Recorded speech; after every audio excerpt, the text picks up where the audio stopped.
Amahoro y'Imana nabane namwe inshuti bene data. Uyu munsi tugiye kuganira ijambo ry'Imana rivuga ngo gusenga biduhesha impano z'umwuka wera. Biduhesha impano z'umwuka wera n'imbaraga z'umwuka wera. Reka dusome mu byakozwe n'intumwa igice cya 2 umurongo wa 1. Haravuze ngo umunsi wa Pentekote usohoye bose bari hamwe mu mwanya umwe bahuje umutima, nuko umuriro ubatungura uvuye mu ijuru umeze nk'umuyaga uhuha cyane ukwira inzu bari bicayemo. Haboneka indimi zigabanije zisa n'umuriro, ururimi rujya ku muntu wese muri bo. Bose buzuzwa umwuka wera batangira kuvuga izindi ndimi nk'uko umwuka yabahaye kuzivuga. Reka dusome no mu gice cya 19 uhereye ku murongo wa 1.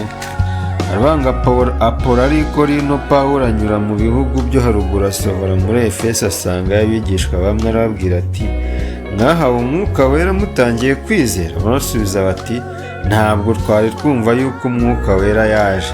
Arababaza ati, mwabatijwe mubatizo ki? Baramusubiza bati, umubatizo wa Yohana. Pawulo ati, Yohana yabatije umubatizo wo kwihana, abwira abantu kwizera uzaza hanyuma yari we Yesu. Babyumvise batyo babatizwa mu izina ry'umwami Yesu. Pawulo amaze kubarambikaho ibiganza, umwuka wera bazaho bavuga izindi ndimi barahamya. Yesu ashimwe. Ndagira mubwire ko gusenga biri mu bintu bituma amasezerano yo kugira umwuka wera asohora. Hano Yesu agiye ngo kujya mu ijuru, yari yaramaze kuzuka, arimo aragendana n'intumwa ze bagenda baganira. Barangije baramubaza ngo noneho iki ni cyo gihe ugiye kugarurira ubwami mu isi? Yesu arabareba aravuga ngo ibyo bintu si ibyanyu kumenya iby'iminsi n'ibihe, biravuga ngo ubwo butware ni ubwa Data wenyine. Aravuga ngo icyakora muzahabwa imbaraga umwuka wera nabamanukira. Aravuga ngo muzaba abagabo kumamya Yudaya, Yerusalemu n'i Samariya no kugeza ku mpera y'isi. Yari ashatse kubabwira ko ikintu gikomeye atari ukujya kumenya ibintu bitandukanye. Ibyo bintu ni byiza, akavuga ngo igikomeye ni uko muzahabwa imbaraga. Yari arimo ashaka kubabwira ko ibyo bintu bashaka kuvuga, ikintu kibibahesha ari uko bazaba bafite zino mbaraga. Hanyuma rero aravuga ngo mugende murindirire i Yerusalemu, mutegereze ibyo nababwiye. Ijambo ryambwiye rero ngo bose bari mu mwanya umwe bahuje umutima. Nagira ngo mbabwire ko nta handi hantu abantu bajya ngo bicare babe mu mwanya umwe banahuza umutima, uretse mu bihe byiza byo gusenga. Mu bihe byiza byo gusenga niho kamere ipfira. Kamere yamara gupfa abantu bakabona guhuza umutima. Mu bihe byiza byo gusenga kamere irapfa, umwuka wera akajya hejuru, urukundo rukaba hejuru, impano, mbese urukundo iyo rumaze kuza abantu baba bifuriza ibyiza abandi, nta shyari riba rihari. None iyo abantu bamaze guhuza umutima, umwuka wera ntabwo ajya aza gukorana n'abantu badahuje umutima. Izi ntumwa ntabwo zari zagahuje umutima, ndetse no mu gihe Yesu atari yakagiye ngo n'ababyeyi babo bajyaga baza ngo bakavuga ngo turashaka, ngo hari uwaje ngo afitemo umuhungu witwa Yakobo na Yohana. Baravuga ngo Yakobo azicara iburyo, ngo Yohana yicare ibumoso. Ibyo bintu ari kuzana hagati y'abigishwa, ngo nabo ubwabo ngo bajyaga baterana banga, ariko ubundi muri mwe twebwe umukuru ni nde? Kubera ko Yesu ahamagara bose yabahamagaye, nta muntu akuye mu idini, nta muntu yagiye gutoranya ukomeye mu idini. Yose yabakuye hirya no hino, ari abantu bari aho ngaho gusa. Bakibaza ariko umuntu muri twebwe ukomeye ni nde? Rero nabo ubwabo nta yari yagiye mu ijuru atababwiye ngo umukuru azaba uyu, uretse kubwira Petero ngo kuri bazahubaka itorero, aho ngo naragira abana b'intama. Ariko ntabwo arigeze yero ngo avuge ngo uyu niwe mukuru. Rero nabo bari bafite n'utuntu two kudahuza, ariko ngo bamaze ibihe basenga bigerana n'Imana, batura ibyaha byabo, basenga bahamagara iyera, ngo bahuze umutima.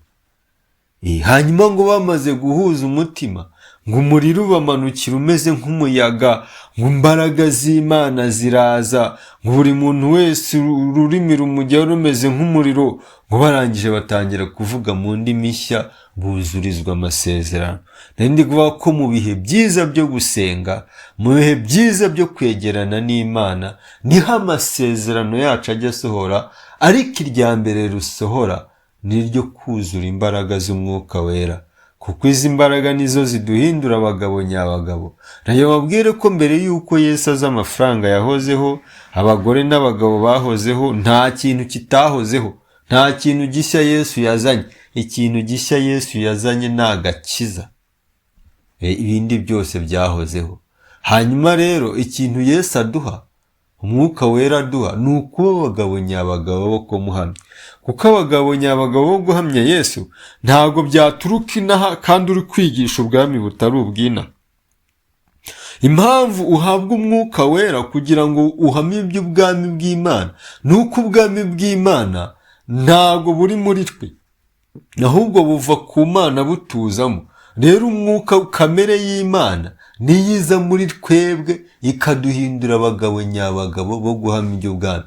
Hano mu Byakozwe n'Intumwa 19 hari umuntu witwa Apolo, ngo yigishaga ibintu by'ubwami, ngo yari azi gutondeka amagambo ya Yesu, ngo yarayatondekaga ngo akayatondeka.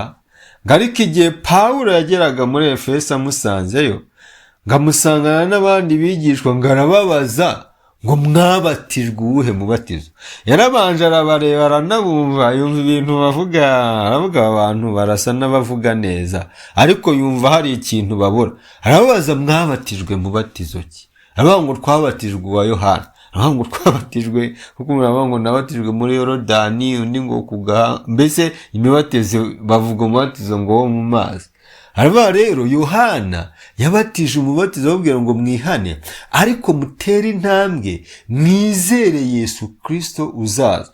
Ngo hanyuma garanabaze se mwumva Umwuka Wera amubufira, ntabwo turumva ko yaje. Iyo Umwuka Wera yaje urabimenya, agukoramo impinduka, ukabaho ubuzima wumva ko uhinduwe n'Umwuka Wera.